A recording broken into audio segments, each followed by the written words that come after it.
माण तालुक्यातील धुळदेव येथे प्रचंड पाणी टंचाई। म्हसवड जवळ असलेल्या धुळदेव गावांतील लोकांना पाण्यासाठी वणवण भटकावे लागते आहे। शासनाने टँकर सुरू केला आहे, पण वेळेवर टँकर येत नसल्याने लोकांचे हाल होत आहेत। या परिस्थितीत विहिरी पूर्ण आटलेल्या आहेत। यामुळे जनावरांना पाणी मिळत नाही।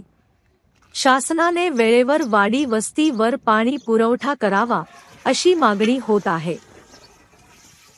तुम्हाला अडचण काय? अडचण काय? पाणीच नाही। कुठं? धुळदेवला। काय बोलताय? जनावराला पाणी नाही, प्यायला पाणी नाही, आंघोळीला पाणी नाही। किती दिवस ना? तुमच्या टँकर येते की पाण्याचं? टँकर येते की 15-16 दिवसात टँकर येऊन बघता का तेवढ्यात? तुम्ही धुळदेव मध्ये राहायला कुठं आहे? राहायला धुळदेव मध्येच आहे। हो की, पण कुठं? एरिया दत्तनगर एरियात आहे। तिकडे येतो टँकर ना? टँकर येतो की पाण्याचा? येतो की, पण 15-16 दिवसात टँकर आल्यानंतर बघता का? तुम्हाला किती दिवसात निवडतास?